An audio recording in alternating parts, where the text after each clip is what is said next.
Boa tarde, meus queridos e minhas queridas. Sejam muito bem-vindos a mais uma aula de programação web.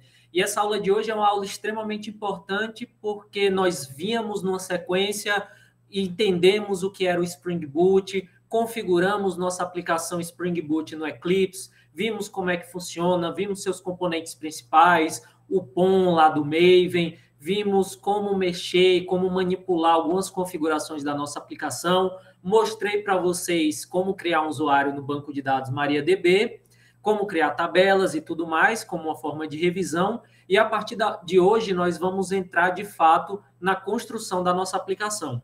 Claro que a gente pode começar a construir uma aplicação tanto top-down como bottom-up. Nós vamos seguir, nesse momento, uma abordagem bottom-up, começando da construção do banco de dados. Vamos configurar nossas classes de entidades usando o JPA. E para isso eu vou ter que fazer uma breve revisão com vocês sobre persistência de dados, como é que funciona a persistência de dados em Java. Vou falar até um pouquinho da JDBC, porque a JPA, por trás, a JPA ela é uma API. Então, por trás, ela utiliza alguns elementos também de JDBC, apesar de serem transparentes para nós, desenvolvedores. É importante que vocês entendam como tudo isso funciona e por isso eu vou fazer essa revisão. E a partir daí, nós vamos seguir num rumo bem legal. Nessa aula, nós vamos parar na camada de persistência de dados. Vocês vão entender para que serve uma entity, o que é o padrão repository, qual é a diferença dele para o padrão DAO, o DAO está ou não incluído. Vocês vão entender tudo nessa aula de hoje. Nas aulas seguintes, nós vamos compor essa API e expor essa API através de métodos HTTP. Vou explicar também isso em detalhes. E nas aulas seguintes, nós vamos quebrar essa API em microserviços, com endpoints diferentes. E aí, a maioria de vocês, muitos alunos já chegaram para mim e falaram: ah, professor, nem toda API é microserviço, tem diferença de microserviço para API, o que é um API, então, o que é um endpoint? Nós vamos destrinchar todos esses detalhes ao longo das próximas 3 aulas. Para quem não sabe ainda, eu posso antecipar, por exemplo, que um endpoint ele faz referência aos terminais de uma conexão, de uma API com o cliente. Onde é que eu quero chegar? Qual é o endereço completo para que eu chegue naquele recurso? Isso é um endpoint. E aí você se pergunta, e o que tem a ver? O que é um API e por que um API não é um microserviço em si? Eu posso falar para vocês que, de modo geral, uma API ela seria um conjunto de rotinas, não só rotinas, mas também padrões que são estabelecidos por um software para que qualquer pessoa consiga usar as funcionalidades desse software. A gente usa API de maneira geral dentro da computação nesse contexto, mas em especial na nossa disciplina de programação web, nós não estamos interessados em qualquer API. Nós estamos interessados no API REST, que é o que nós vamos trabalhar aqui nessa disciplina. E uma API REST, ela nada mais é do que um conjunto de mensagens, de requisições e respostas HTTP que são acessadas em endpoints específicos. Portanto, se eu defino um conjunto de funcionalidades e exponho esse conjunto de funcionalidades a endpoints HTTP, receber requisições e vão me fornecer respostas a essas requisições, eu tenho uma API. Eu posso ter uma API escondendo, por exemplo, um conjunto de microserviços. Ou não necessariamente. Por isso que nós vamos evoluindo aos poucos nossa aplicação. Hoje nós vamos começar a montar nossa API. Na próxima aula vamos finalizar nossa API e a partir daí vamos quebrar nossa API em microserviços para utilizar alguns dos padrões que eu mostrei para vocês, como por exemplo o API Gateway. Mas antes de chegarmos em qualquer um desses pontos, vamos primeiro fazer uma breve revisão sobre persistência de dados. Como vocês sabem, muitos sistemas de informação, sejam eles web ou não, eles precisam armazenar informações, os dados com os quais eles trabalham. Vocês sabem também que enquanto o sistema está funcionando, esses dados eles estão lá na memória RAM. Só que a memória RAM ela é volátil. Desligou o computador, eu perco tudo que está na memória RAM. E muitas das informações que estão na memória RAM enquanto o sistema está em execução precisam ser persistidos de modo que fiquem ao longo do tempo, que o computador seja desligado, religado e os dados continuem lá.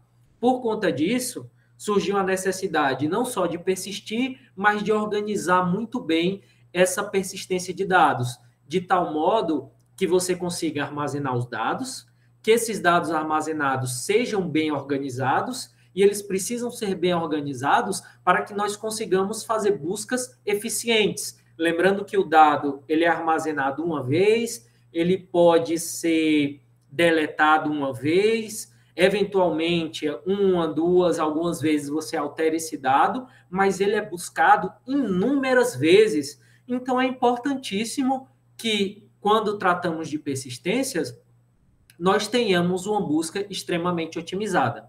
Além disso, esses dados eles precisam muitas vezes ser compartilhados entre várias aplicações. E não só isso, eles vão ser compartilhados, eventualmente vão ser alterados e eles precisam em todo momento manter sua integridade. Eles precisam ser válidos para quaisquer das aplicações que precisem utilizar esses dados.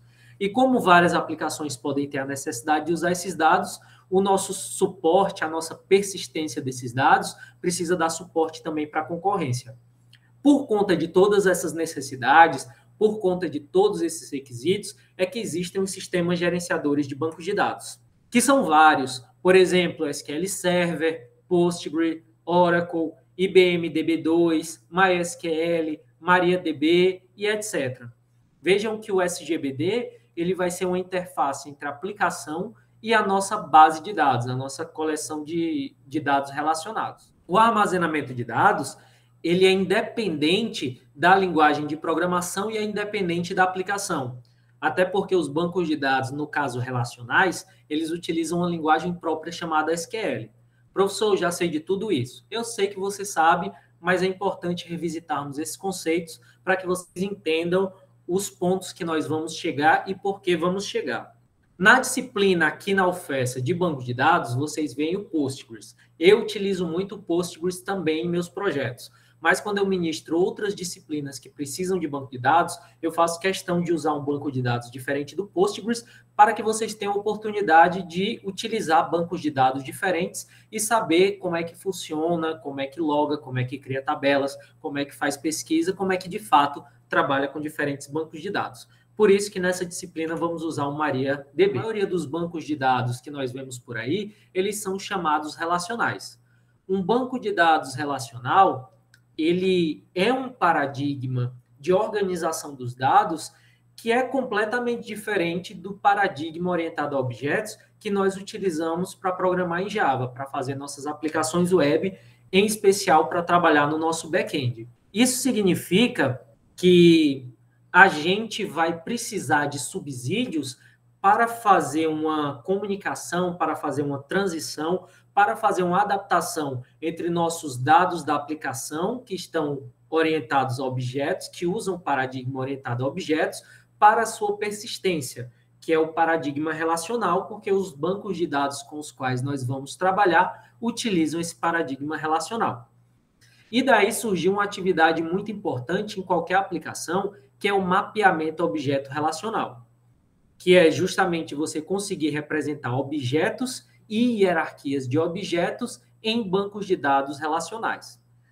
Quando eu estava na graduação ainda, já começaram a surgir os primeiros bancos de dados orientados a objetos e bancos de dados objeto relacional. Mas até hoje os bancos de dados relacionais ainda são os mais utilizados e os mais eficientes. Por conta disso, a orientação a objetos, em especial o mundo Java, trouxe um conjunto de ferramentas como frameworks, como bibliotecas, como APIs, que vão facilitar para a gente esse mapeamento objeto relacional, de tal forma que a gente consiga trabalhar de forma eficiente com um banco de dados relacional, sem necessariamente precisar fazer grandes adaptações no nosso código. Em especial, o mapeamento objeto relacional, ele tem 3 componentes. Ele tem um modelo orientado a objetos, que são os objetos da nossa aplicação, nos quais os dados vão ser recebidos, vão ser manipulados. Existe a persistência física, que é a entidade relacional em que os dados são armazenados, lá direto no meu banco de dados. E tem minha persistência lógica, que é a tradução do meu modelo O para a minha persistência física e também da minha persistência física para o meu modelo orientado a objetos. Esses são os 3 pontos do mapeamento objeto relacional. Quando vocês fizeram a disciplina de orientação a objetos comigo, vocês de fato trabalharam e fizeram, entenderam, criaram e fizeram de fato um mapeamento objeto relacional utilizando o JDBC. Nesta disciplina, vocês não vão se preocupar com isso, porque nós vamos utilizar outros recursos que eu vou apresentar daqui a pouco. Em relação ao mapeamento em si, como vocês já viram em PO, objetos compostos por tipos primitivos são mapeados de forma mais fácil, quase que diretamente. Já objetos que possuem coleções de objetos, a gente precisa fazer algumas adaptações, porque provavelmente esses objetos vão gerar dados em um banco de dados relacional para mais de uma relação, para mais de uma tabela. Mais ou menos dessa forma, se eu tenho um objeto que tem apenas tipos primitivos, eu consigo ter colunas nessa tabela que vão receber os dados de cada um desses tipos primitivos. Já quando eu tenho objetos que têm coleções de objetos, muitas vezes eu vou precisar manipular mais de uma tabela. Em seguida, também em OO, ainda fazendo uma revisão, vocês viram que, em geral, nós nos comunicamos Java com banco de dados usando a API JDBC, Java Database Connector. Essa API ela é parte da plataforma Java e, utilizando ela, é necessário escrever muito código de baixo nível. Quando eu falo em código de baixo nível, eu falo de código SQL. Você vai ter que escrever diretamente selects, você vai ter que escrever diretamente consultas mais elaboradas, updates, deletes e etc., direto utilizando o código SQL. O código que você passaria para o seu banco de dados, se você usasse o banco no terminal, você vai injetar esse código via Java utilizando a JDBC. A JDBC foi muito útil por muitos anos, até que começaram a surgir os frameworks ORM, frameworks que faziam para a gente o que vocês fizeram de forma meio sofrida lá em PO. Os frameworks fazem diretamente o mapeamento objeto relacional. Você passa para o framework objetos e ele se vira para colocar esses objetos nas tabelas apropriadas no banco de dados.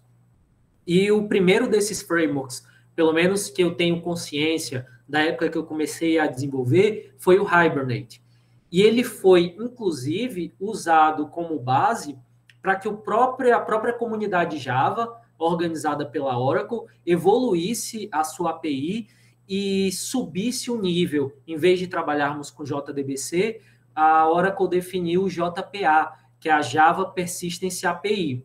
E ela foi desenvolvida inspirada no Hibernate. E a partir daí, vários outros frameworks ORM passaram a implementar também a JPA, que, mais uma vez, ela é uma API mais alto nível, de tal forma que se torna bem mais fácil trabalhar com persistência de dados a partir do Java. E o Hibernate implementou isso muito bem, assim como o Hibernate vieram outros. Aqui nessa disciplina nós vamos trabalhar com Spring Data, só que, para surpresa de vocês, talvez não para surpresa de vocês, talvez muitos de vocês já saibam, mas o Spring Data ele é possível e nós vamos utilizá-lo com base no Hibernate. O próprio Spring Data ele me fornece uma API de mais alto nível que por baixo utiliza o Hibernate. Portanto, no fim, estaremos utilizando o Hibernate também no nosso projeto, só que por meio do Spring Data. Como eu havia falado, existem vários frameworks de mapeamento objeto relacional que implementam a JPA, e nós vamos nos concentrar aqui no Spring Data, que utiliza, por baixo dos panos, o Hibernate. E aí sim, agora vocês vão saber mais ou menos por que nós vamos partir para essa iniciativa e o que significa os elementos que nós vamos utilizar, as anotações que nós vamos utilizar para mapear o nosso código em banco de dados. Para quem não sabe, a JDBC ela serve como um mecanismo para conectar a nossa aplicação Java ao banco de dados. A Oracle foi lá e definiu os métodos que precisam ser implementados pelo provedor do banco de dados, de tal forma que cada provedor vai fornecer a sua implementação para os métodos definidos na API JDBC. E eu estou falando da API JDBC porque a própria JPA e o Hibernate, por debaixo dos panos também, eles utilizam a JDBC. Portanto, quando nós trabalharmos com Spring Data, na verdade, nós estamos empilhando tecnologias. Lá embaixo dos panos, a gente tem JDBC, um pouquinho acima a gente tem o Hibernate, que vai nos prover o mapeamento objeto relacional, utilizando a JDBC para prover os métodos em mais alto nível da JPA, e a gente tem mais acima ainda nessa stack o Spring Data, utilizando o Hibernate para nos prover métodos em mais alto nível. E eu acho importante que vocês entendam isso, porque quando nós trabalhamos com esse mapeamento lá em orientação a objetos, eu falei para vocês do padrão DAO. Aqui em web, nós não vamos usar o padrão DAO, nós vamos usar o padrão repository, que é um padrão mais alto nível. E ele é mais alto nível justamente por conta disso. Embaixo, ali via Hibernate, JDBC, existe o padrão DAO sendo implementado, mas o padrão DAO está sendo implementado pelo Spring Data. O Spring Data implementa o padrão DAO e nos fornece o padrão repository. Enquanto o DAO ele é um padrão de mais baixo nível, que está mais ligado às tabelas do banco de dados, o padrão repository ele é um padrão mais alto nível que está mais ligado com as nossas classes, com o domínio da nossa aplicação, com o código que nós desenvolvemos em Java. Então, para você que já viu algum curso ou que acompanhou alguém falando dos repositories, da JPA, do Spring Data e não entendia por que a gente abandonou o DAO, não é que a gente abandonou o DAO. O DAO está sendo implementado lá embaixo. Só que não somos nós os desenvolvedores que vamos nos preocupar com o DAO. Ele é transparente para a gente vai continuar usando o DAO, só que sem nem saber se ele existe, certo? Bem transparente mesmo. Dito isto, meus queridos e minhas queridas, hoje nós vamos começar a montar a nossa aplicação, a preparar a nossa aplicação desde o banco de dados. Na última aula que eu mostrei para vocês o banco de dados, eu criei um usuário e eu quero falar para vocês que é importantíssimo que vocês, ao tentar replicar o código que eu vou mostrar, é importantíssimo que vocês criem o banco de dados. Esse banco de dados que eu criei é o To-Do, mas vocês podem deixar ele sem nada. O importante é só que vocês criem o banco de dados. Nós vamos usar as configurações do Spring Data para que ele crie as tabelas do banco de dados para nós. Deixa eu abrir aqui meu terminal, colocar uma configuração que fique melhor para vocês verem. Vou logar aqui no meu banco de dados MySQL. Professor, o banco de dados não é o MariaDB, mas como vocês lembram, a gente entra tal e qual estivéssemos entrando em um banco de dados MySQL. MySQL-u, pw é o nome do meu usuário, -p para ele me pedir a senha. Eu não sei se vocês lembram, colocamos como senha melhor prof. Percebam aqui, ó, eu entrei no sistema gerenciador de banco de dados MariaBD, mas eu não estou acessando nenhum banco de dados agora. Para que eu possa acessar o banco de dados, eu vou escrever use e vou falar o nome do meu banco de dados, que é o To-Do. Ponto e vírgula. Agora eu mudei para um banco de dados, eu estou acessando o banco de dados To-Do. Eu vou colocar aqui Show Tables. Vocês vão ver que é um empty set, ou seja, não tem nenhuma tabela. Do jeito que está aqui, vai funcionar para começarmos nossa aplicação, porque o próprio Spring Data vai criar essas tabelas para a gente. Na verdade, por baixo, quem vai criar essas tabelas para a gente é o Hibernate, como eu já havia antecipado, que é usado pelo Spring Data. Qual é o banco de dados que nós vamos criar? Eu fiz um modelo de dados bem simples, mas que vai servir para o propósito da nossa aplicação. Nós vamos fazer a aplicação To-Do. Se é uma aplicação To-Do, eu tenho que ter uma lista de coisas que eu vou fazer, que é exatamente esse To-Do aqui. Essa lista, ela pertence a um usuário, User ID. A lista tem um ID. Como vocês sabem, é importante utilizarmos o ID para que o banco de dados ele consiga otimizar a organização desses dados e otimizar as consultas. O To-Do, ele tem um deadline, que é o prazo que eu defini para que essa atividade seja realizada. Eu criei no meu banco de dados uma tabela para os concluídos. Tudo que eu concluí aqui nessa lista, eu vou passar para cá. Então, ela é bem semelhante. Ela tem o ID, quem concluiu foi algum usuário, tem o to-do que foi concluído e tem a data em que ele foi concluído. Eu criei essa tabela porque eu não sei até que ponto essa aplicação simples vai me ajudar a mostrar todos os recursos que eu preciso mostrar para vocês. Então, eventualmente, pode ser necessário estender um pouco mais a aplicação, deixar ela um pouco mais robusta, e eu poderia usar essa tabela de concluídos para fazer algumas estatísticas, mostrar algumas coisas legais na aplicação, para que vocês possam ver novos recursos aí do Spring Boot. O meu user, ele também está bem simples. Eu vou logar na aplicação utilizando e-mail e senha. Eu tenho um ID que eu vou utilizar para que o banco de dados consiga gerenciar melhor essas informações, otimizar a minha tabela do usuário, só que eu não vou expor esse ID para a minha camada de visão, tá? A camada de visão que vocês vão fazer usando o Next.js vai pedir dados para o meu back-end. O meu back-end vai te retornar usuários, só que ele não vai retornar usuários tal e qual você colocou no banco de dados. A gente tem os usuários do banco de dados, que são as entidades, e a gente tem os usuários que vão trafegar na rede, que são os DTOs.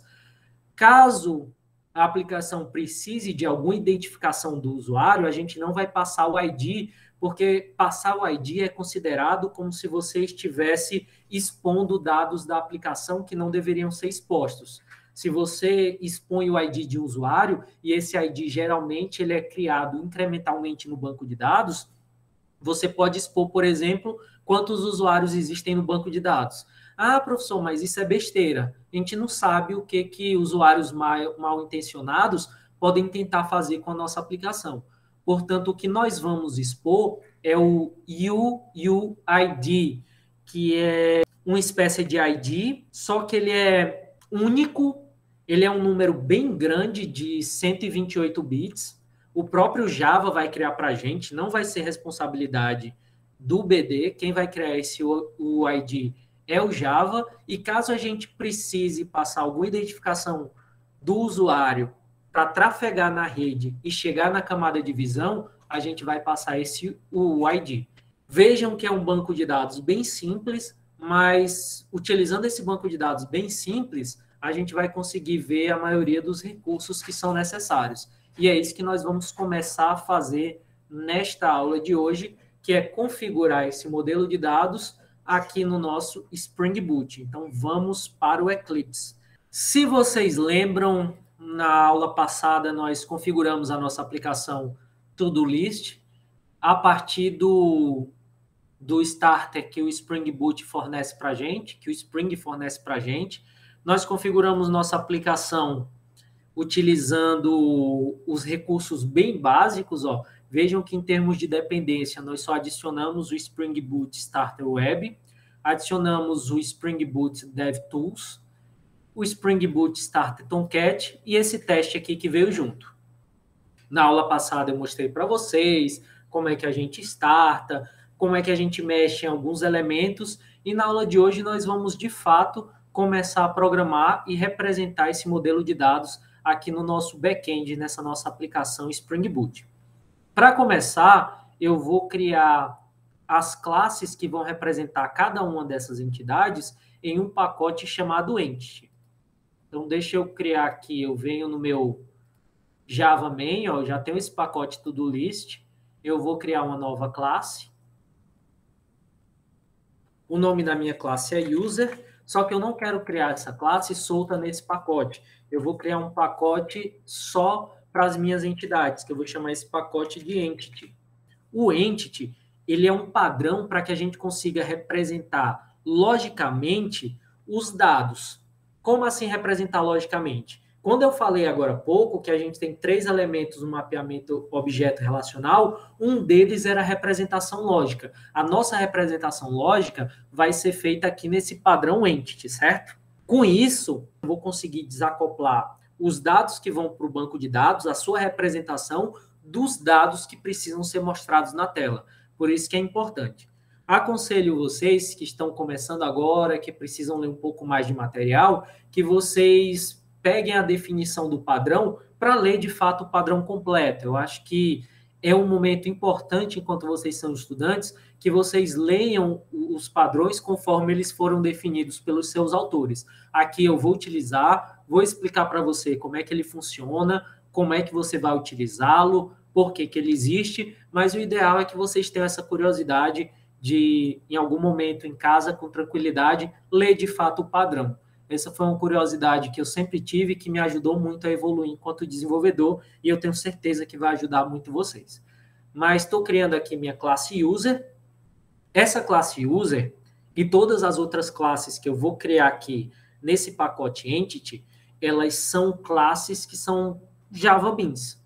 O bom e velho Java Beans. São classes que têm atributos e métodos gets e sets. Eu vou finalizar aqui minha criação. A gente pode começar já jogando os atributos aqui. Deixa eu olhar aqui no modelo quais são os atributos da minha entidade user. E-mail, senha, ID e UID. Deixa eu colocar logo aqui. E-mail, senha, ID e o UID.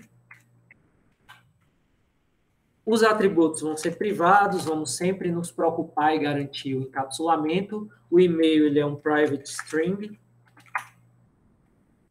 A senha é um private long. Professor, por que a senha é long? Na verdade, se a gente criar a senha como um long com L maiúsculo, o objeto long é a forma mais simples de se trabalhar com a API JPA e com a implementação do Spring Data, certo? Então, por isso que nós seguimos esse padrão de long, porque vai facilitar a nossa vida ao trabalhar com a API Spring Data. A gente tem um private... galera, desculpa, o que é long é o meu ID, tá? Desculpa, a senha é um string normal. E eu tenho o meu UUID, que é um UUID. UUID. Existe esse tipo, professor? Existe. Inclusive, eu vou logo aqui importá-lo. Vou começar essa classe informando para o Spring Data, informando aqui para o meu Spring, que se trata de uma entidade, de algo que vai ser persistido no banco de dados. E eu faço isso colocando essa annotation, @entity. Essa annotation aqui, galera, esse entity, ele vai dizer para o meu Spring que essa classe, além de ser classe, claro, ela é uma entidade, que nada mais é do que algo que vai ser colocado no banco de dados. E quando eu uso essa annotation aqui, entity, eu estou dizendo para o JPA exatamente fazer uma ligação entre essa classe e uma tabela do banco de dados. Coloquei o atributo entity, o JPA vai fazer uma ligação. Classe user com uma certa tabela do banco de dados. Observem que quando eu tentar importar essa classe aqui, eu não vou conseguir. Ó. Inclusive, se eu colocar aqui embaixo, colocar aqui o meu mouse, o Eclipse ele me avisa que ele não consegue resolver esse tipo entity. E uma das opções que ele me dá é para eu criar a annotation entity. E não é isso que a gente vai fazer. A gente precisa usar a entity que foi definida na JPA. A gente não está conseguindo utilizá-la porque nós não estamos utilizando a API. A gente não tem o jar que define essa API. Vejam que o nosso POM está super pobre. O que nós vamos usar para conseguir acessar essa API é justamente o Spring Boot Starter Data, se eu não me engano. Então, a gente precisa pegar essa dependência e colocar aqui no nosso POM. Como é que a gente vai fazer isso? Aconselho vocês a ir lá no Google e digitar POM Spring Data. Inclusive, a gente pode aproveitar e a gente precisa também do driver para conectar com o nosso banco de dados MariaDB. E esse driver, ele vai vir também como uma dependência que nós vamos colocar aqui no POM. Então, a gente já pode aproveitar e fazer essa pesquisa também. Deixa eu mostrar para vocês aqui como é que eu faço. Eu venho aqui com driver MariaDB. Vejam que o Maven, ele fornece um repositório de artefatos. Por meio desse repositório de artefatos, eu consigo escolher a versão que eu quero e ele me diz como é a dependência que eu vou colocar lá no meu pom.xml. Aqui eu vou escolher a versão 7.274, que é a última estável. Aqui eu tenho o código de dependência que eu posso colocar lá no meu POM. Eu vou copiar esse código e jogar lá no meu POM. Aonde, professor? Nessa área destinada às dependências. A minha área de dependências é aqui que eu vou colocar o código que vai fazer com que o Maven importe o driver JDBC do meu MariaDB. E eu não preciso só desse, eu preciso do meu Spring Starter Data também, ó. Eu posso pesquisar aqui. Você vê que eu coloco qualquer pesquisa que ele já pesquisa violão, né? Tá ótimo, mas vamos pesquisar aqui o Spring JPA, dá certo. O que a gente quer não é bem o JPA não, mas se eu pesquisar por Spring JPA, eu acho que ele traz o que eu preciso. Ó, aqui ele me dá a opção Spring Data JPA ou Spring Boot Starter Data JPA. Como nós estamos trabalhando com Spring Boot, vamos pegar essa dependência aqui, Spring Boot Starter Data JPA. Vou pegar essa última versão estável, ó, 254. Vou copiar da mesma forma. Colocar também aqui no meu POM. Tudo ok, vou salvar o meu POM. Vamos aqui no User. Agora a gente vai tentar importar e agora ele me deu a opção, ó, javax.persistence.entity. Isso significa que eu já estou com a JPA ok aqui no meu projeto. Eu fiz questão de criar com vocês um projeto Spring Boot bem básico, sem adicionar muitos elementos, justamente para que à medida que a gente vai construindo a nossa aplicação, nós vamos precisar de novos elementos, a gente vai lá no site do Maven e importa esses elementos de forma bem simples, só adicionando no POM. Eu quero que vocês vejam o quanto isso aqui é simples. Além disso, pessoal, a gente não vai precisar só do entity. Eu quero descrever qual tabela do banco de dados vai se ligar a essa classe. Se eu não descrever isso, o Hibernate ele vai criar para mim uma tabela com o nome user, desse jeito aqui. Eu quero uma tabela um pouquinho diferente. Então, vou usar aqui o arroba table, que é outra annotation que vem também no JPA, também está dentro desse pacote javax.persistence. E aqui eu vou dizer o nome da tabela ao qual essa classe vai se ligar. A tabela que eu quero que ele se ligue é a TB Users. O JPA, por meio do Hibernate, que está sendo invocado no Spring Data, ele vai criar uma tabela com esses campos aqui para a gente. Tá? Preciso importar essa anotação também, persistence table, e não para por aí.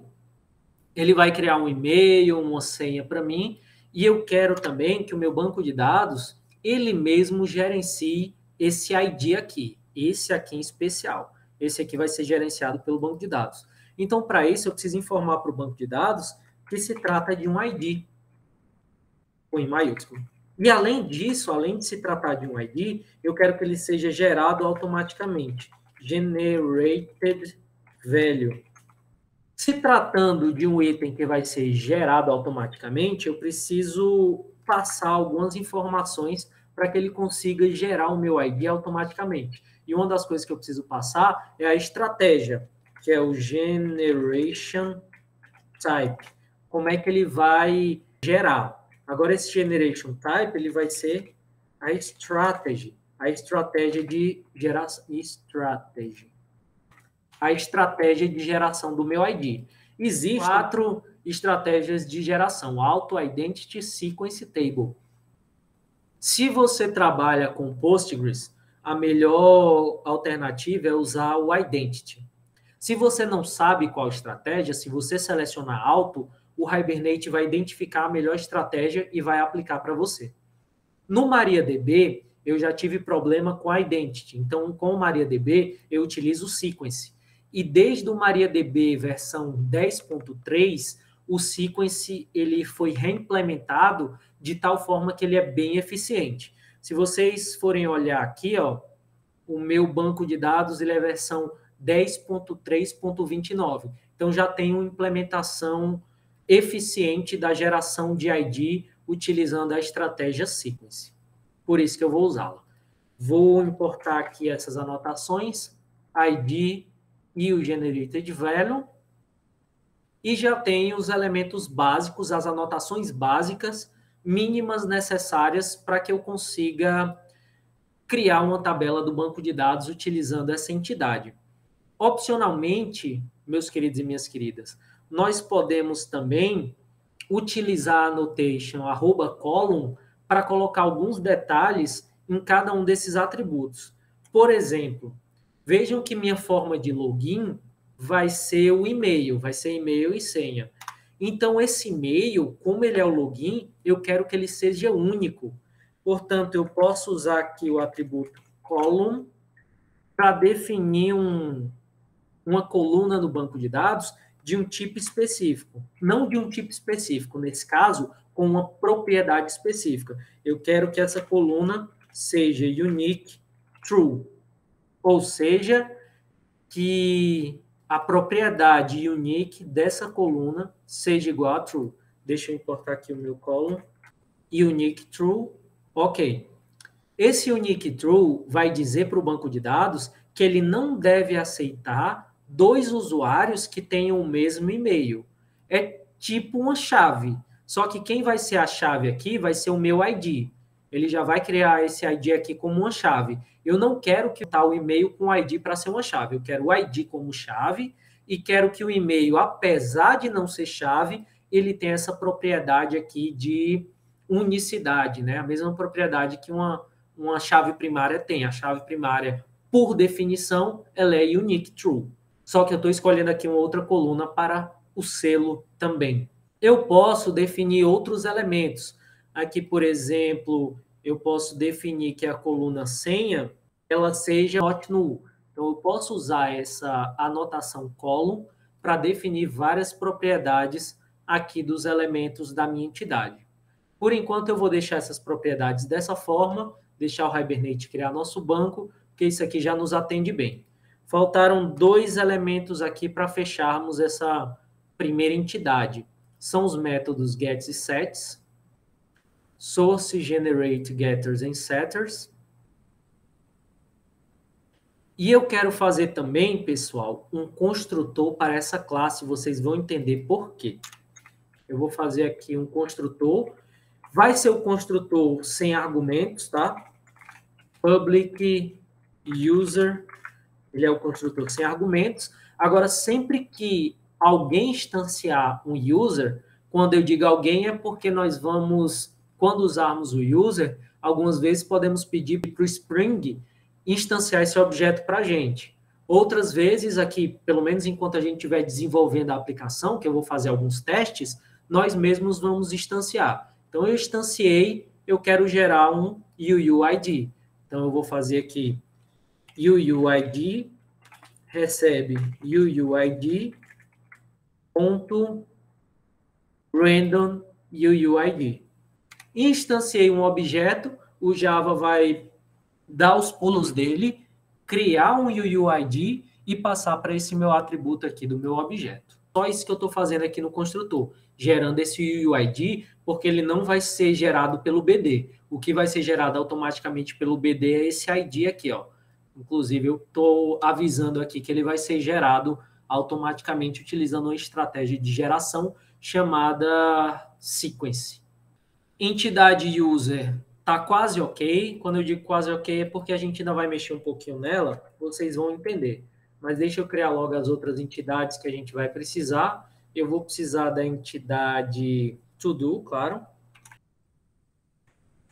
O to-do, deixa eu olhar aqui o que ele tem. ID, user ID, to-do e deadline.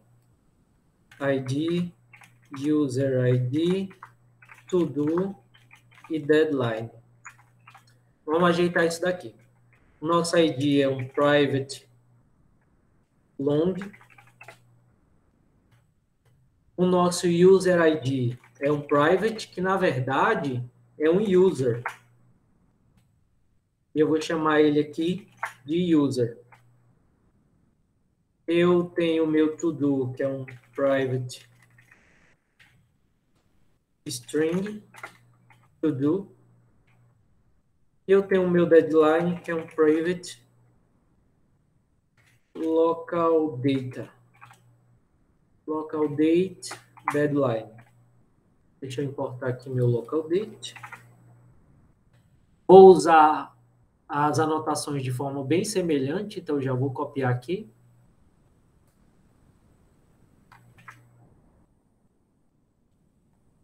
Essa tabela ela tem um nome diferente, a tabela vai ser TB To-Do. O meu ID vai ser a mesma coisa, Generated Value, Sequence.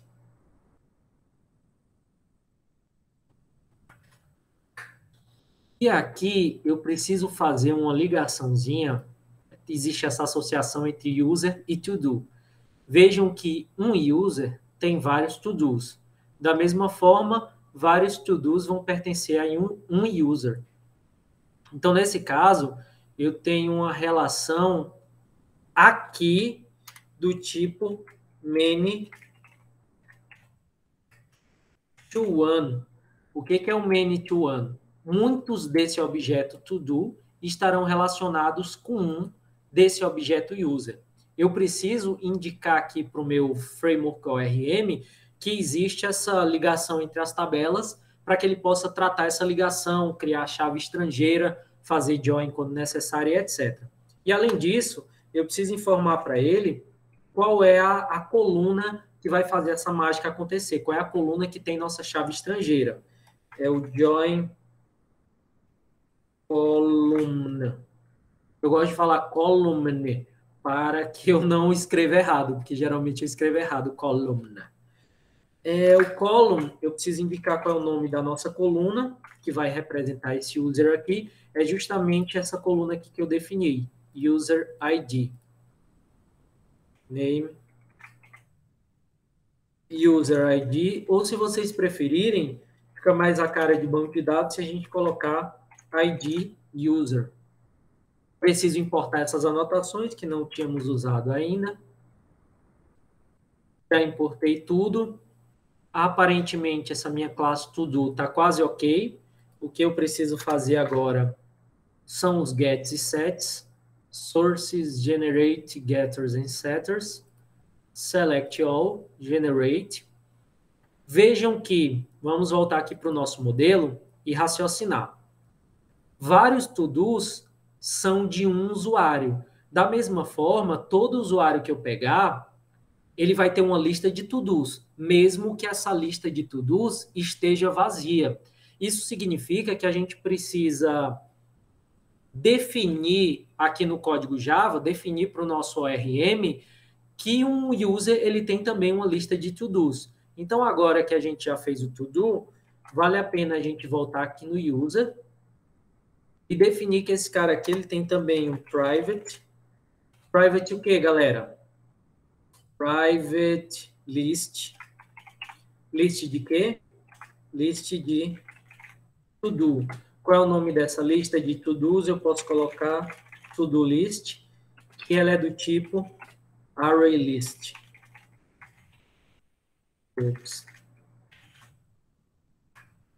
Do tipo to-do.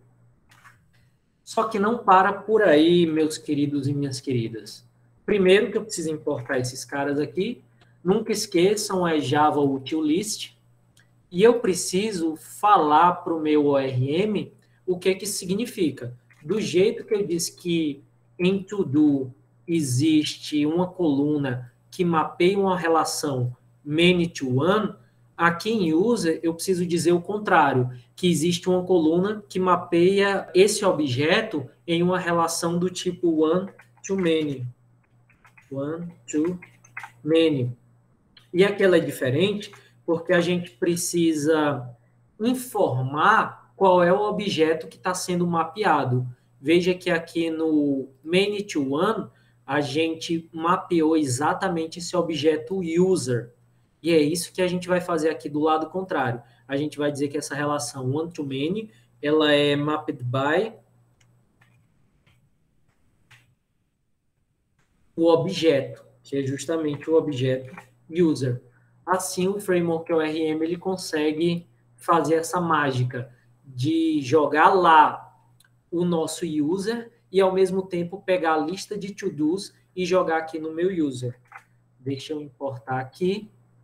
Importei, tudo ok, tudo ok.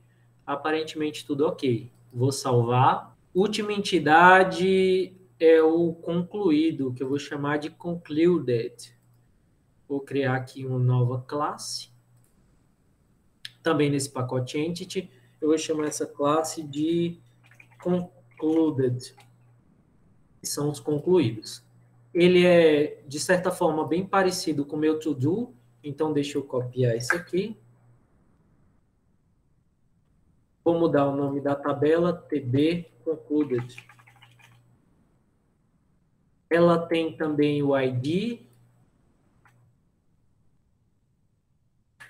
também gerado automaticamente. A minha tabela concluded tem o to-do e tem um local date. Só que esse local date ele tem um outro nome. Vamos ver aqui qual é o nome. Eu tenho aqui um ID. Eu tenho um user também, ó. Eu tenho o to-do e tenho o completed in. Aqui local date vai ser completed in. E eu tenho esse user aqui, essa ligação com o user. Nesse caso, galera, a gente pode fazer a mesma coisa em relação aqui ao user. A gente pode adicionar também uma lista de concluídos, ó. Eu vou até copiar aqui. Eu vou chamar de concluded list.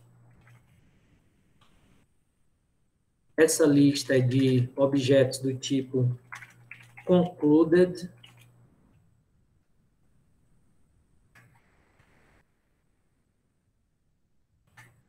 E é mapped by user, da mesma forma. Por que é mapped by user? Porque aqui em concluded eu tenho um objeto user. Ora, professor, mas é claro, ó, esses concluídos eles têm a mesma relação. Um user pode ter nenhum ou vários to-dos concluídos e da mesma forma os to-dos concluídos pertencem a um user. Com isso, finalizamos as nossas entidades quando concluirmos a classe concluded, incluindo os nossos getters e setters. Professor, e o construtor?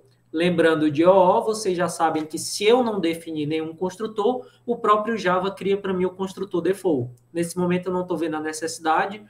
Professor, por que você não cria um construtor com todos os campos?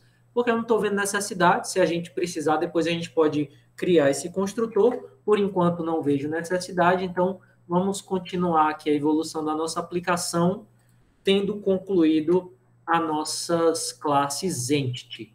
O que nós precisamos fazer agora?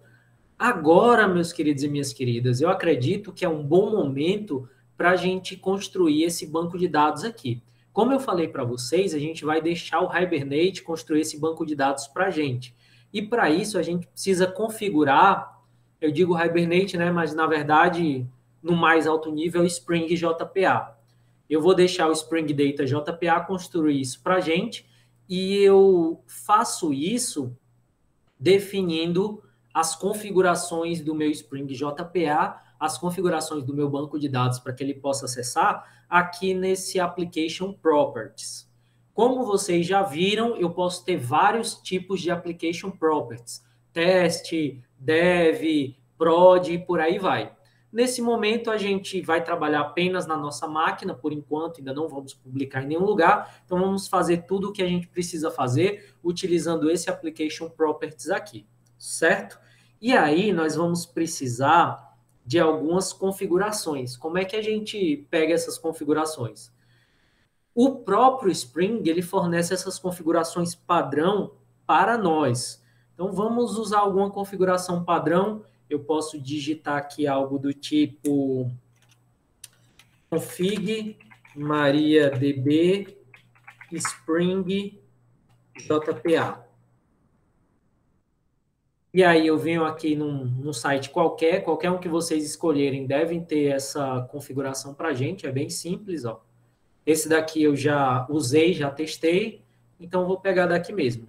Ele tem a configuração padrão para que eu acesse o Spring com JPA. Eu vou salvar essa configuração aqui que ele nos fornece e vou colocar aqui no meu Application Properties. O que eu preciso alterar? Aqui eu estou informando o Data Source URL, é um JDBC. Eu vou usar o JDBC para conectar com o MariaDB. No localhost, a porta é essa, só que o banco de dados que eu vou conectar é meu banco to-do. Se vocês errarem o banco de dados, vai dar problema, ou se vocês não criaram um banco de dados, também vai dar problema. Você não precisa criar nada, só o banco de dados. Criou o banco de dados, colocou ali, vai dar certo. Precisamos colocar o nosso nome de usuário. O meu, por exemplo, é PW, de programação web. Precisamos definir a senha. Se vocês lembram, colocamos como senha melhor prof. O drive é esse daqui. E aqui é que tem a configuração para que ele crie nossa tabela. Ó. Ele está usando aqui Spring JPA, Hibernate DLL, Auto, Create Drop. Esse Create Drop ele é o seguinte. Ele vai criar o meu banco de dados, só que sempre que eu restartar minha aplicação, ele zera os dados que eu coloquei no meu banco de dados. Portanto, eu não vou usar o Create Drop, eu vou usar o Create para o Hibernate criar o meu banco de dados, e aí depois que ele criar o banco de dados, eu seto isso daqui para none, para ele não mexer mais. Mas por enquanto eu quero que ele crie meu banco de dados.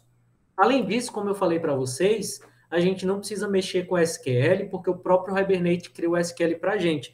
Então, tem uma propriedade aqui, que se eu não me engano é algo do tipo spring.jpa. Na dúvida, a gente segue o padrão. Começou com Spring JPA, eu vou usar aqui Spring JPA. E o que eu quero do Spring JPA? Eu quero Spring JPA.show-SQL igual a true. Quem não acredita que o Hibernate está sendo usado aqui por trás, vejam que o próprio Spring JPA, ele está aqui, ó, Hibernate DLL, vai usar o Hibernate para criar o nosso banco de dados. Com isso, eu acho que está ok. Vou salvar o meu Application Properties. Ainda não tinha startado minha aplicação, eu vou startar para ver se o Hibernate vai pegar aqui minhas entidades e criar o meu banco. Para quem não lembra, eu venho aqui com o botão da direita no mouse em cima da classe da minha aplicação, Run as Java Application.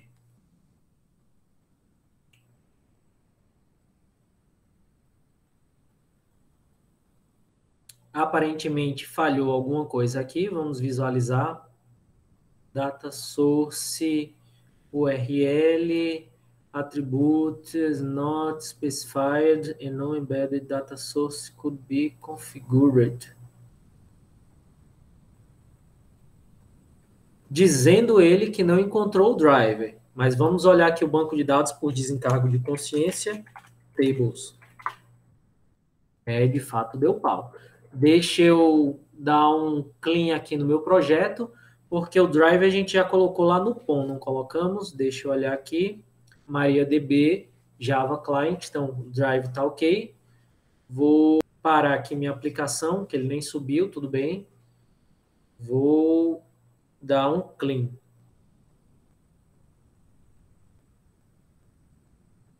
Acho que eu já buildou. Vou tentar de novo. Run as Java Application. Vamos olhar aqui o código que o Hibernate usou. Deu um monte de erro aqui, mas o Hibernate, ó, ele fez aqui, mandou o código de criação do banco de dados. Deixa eu ver se alterou alguma coisa no meu BD. Ah, galera, funcionou. Ele deu esse monte de erro aqui, mas ele criou meu banco de dados, ó, criou minhas tabelas, criou TB Concluded, TB To Do e TB Users. Então, aparentemente está ok. Gabriel, por que deu esses erros? Está aqui o código correto. Ó. Criou a tabela concluded, criou a tabela to do. Vejam o código que ele usou para criar a tabela. Ó. O ID do tipo bigint not null, que é a nossa chave primária. Você vê aqui que ele colocou que é chave primária, o ID. Ele criou o completed in, que é do tipo date. Criou o to do varchar. Criou o ID user, que é bigint, que era o que a gente tinha na tabela concluded. Tabela to do criou o ID do tipo bigint not null, deadline do tipo date, to do também, ID user do tipo bigint, primary key o ID. Perfeito até agora. Tabela TB users, ID do tipo bigint, e-mail varchar, senha varchar, o ID, que é um binary, primary key ID, e ainda fez uma alteração na minha tabela. Ó. Alterou TB users, adicionou uma constraint do tipo unique para o e-mail. E aí depois ele criou minhas chaves estrangeiras. Portanto, criou de forma perfeita o meu banco de dados. Já criei o meu banco de dados, eu não preciso mais criar novamente. Então eu venho aqui onde tem o create e seto para none. Ele não vai mais mexer no meu banco de dados. Já está criado, já está eficiente. Eu vou deixar aqui o meu show SQL true para que ele continue mostrando todas as minhas consultas no banco de dados. Agora, meus queridos e minhas queridas, já temos tudo configurado, o banco de dados está rodando. Agora a gente vai começar a criar os nossos repositórios. Detalhe, o nosso repositório ele é uma interface. Quem vai fornecer essa implementação é o próprio Spring Data, certo? Então vamos criar interfaces. Eu vou criar interface no pacote repositories. Minha primeira interface vai ser o user repository. Lembrando que o repository, como eu já havia falado, ele é um outro padrão de projeto que ele pode, inclusive, ser complementar ao DAO, só que ele está em mais alto nível. O DAO é aquele padrão de projeto que vocês usaram quando estudaram PO comigo, que, em geral, nós usamos uma classe para cada tabela. No DAO, a gente coloca código de baixo nível, código SQL e tudo mais.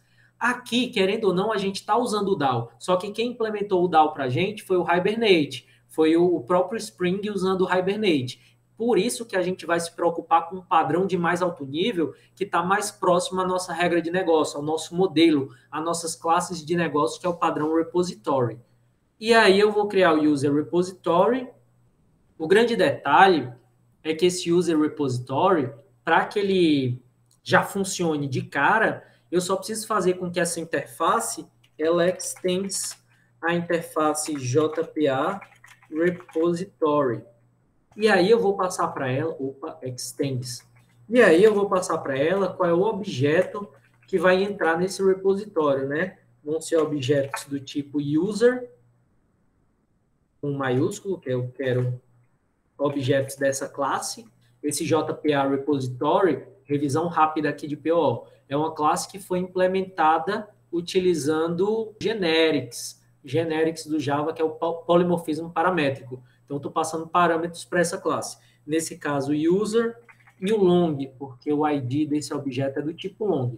Eu vou importar aqui JPA repository de org.springframework.data.jpa.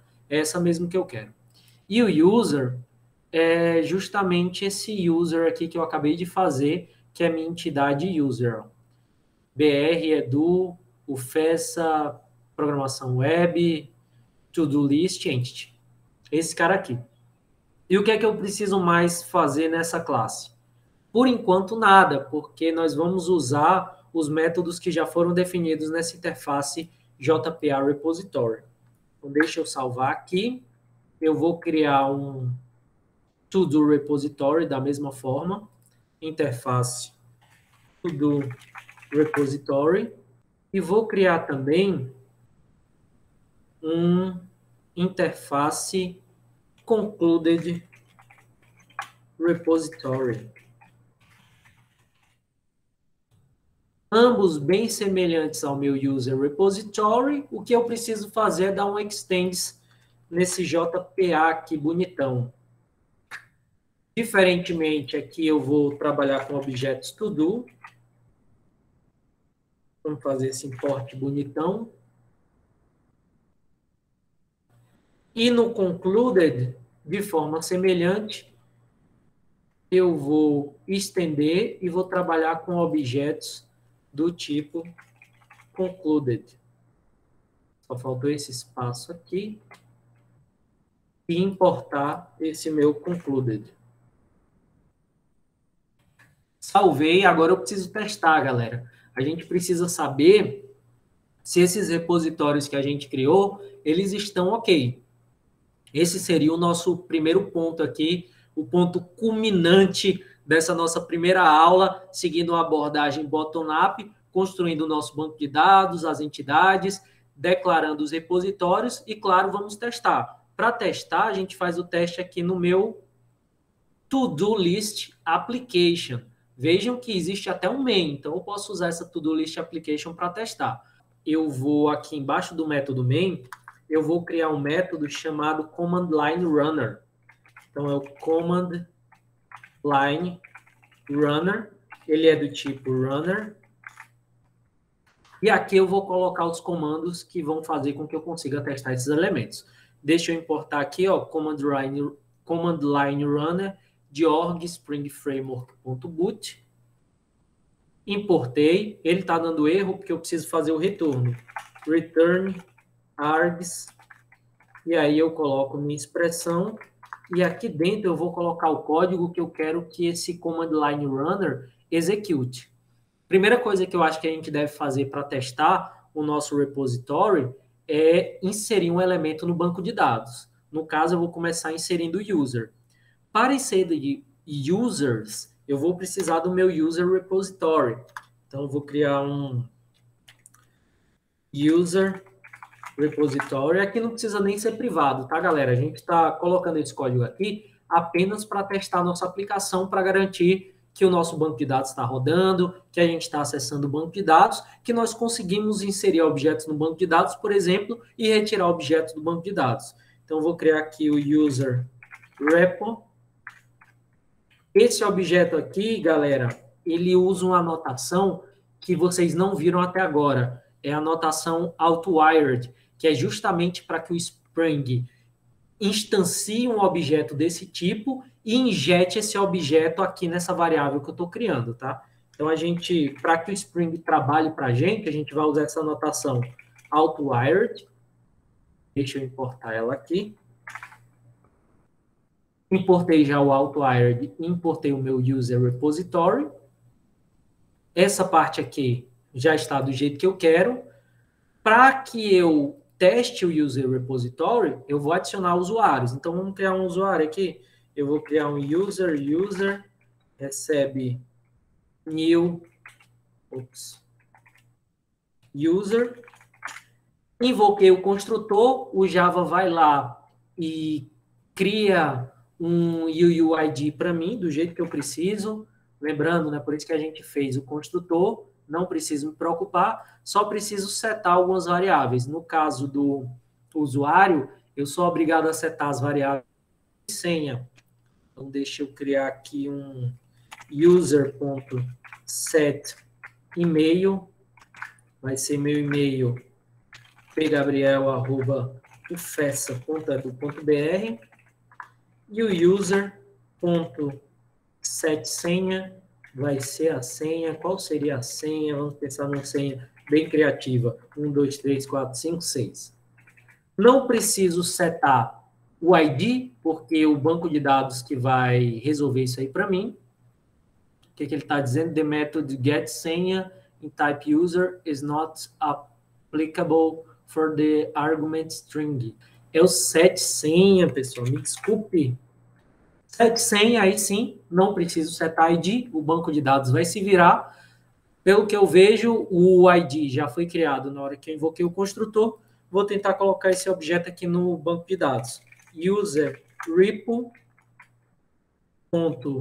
Vamos ver o que ele nos fornece. Ó. Ele fornece o método delete, delete all, delete by ID, equals, exists, find all, flush, hash, notify. A gente quer o save. Ó. Save, vou passar a entidade que eu quero salvar é a entidade user.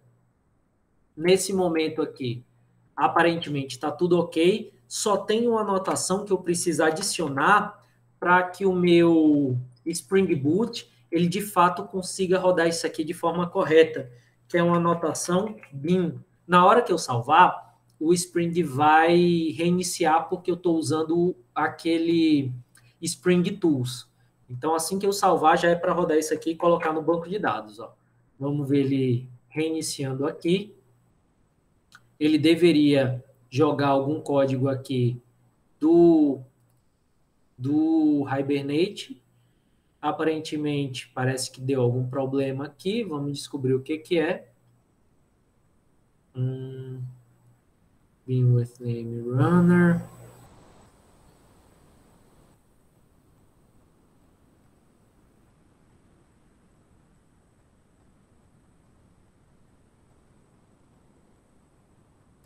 Deu algum problema aqui no meu runner. Deixa eu ver aqui.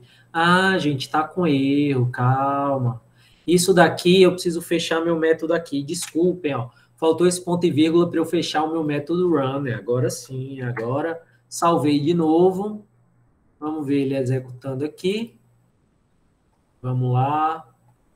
Agora sim, ó, o Hibernate veio aqui, insert into TB users, e-mail, senha, o ID e o ID. Eu não confio, né? Preciso vir aqui no banco de dados, select asterisco from TB users. Olha quem inseriu, ó. Usuário 1, e-mail pgabriel@ufessa, senha 1234 e tem um UUID aqui loucão. Vamos inserir mais um usuário. Deixa eu alterar esse rapaz aqui. Esse P. Gabriel agora vai ser Dudu, @ufessa. A senha do Dudu vai ser diferente. 89107854. Vou salvar novamente. Ele também deve inserir o Dudu. Insert into TB users, e-mail, senha, o ID e o ID. Vou de novo aqui no meu banco de dados, select, vejam que eu tenho o P. Gabriel e eu tenho 2 o Dudu. A inserção está ok. Vamos ver se ele consegue buscar esses usuários no banco de dados e mostrar aqui para a gente. O que eu posso fazer? Eu posso criar um list, que não é um list qualquer, é um list de user, porque eu vou no banco de dados buscar users, eu vou chamar de users, e ele vai receber exatamente o meu user repo ponto find all. Cadê o find all? Find all, que vai devolver um list de users. Aqui já está ok, fui no banco de dados, busquei. Mais uma vez aqui eu vou importar JavaUtil. Não esqueçam que o list que nós trabalhamos é JavaUtil. E agora a lista de usuários está aqui.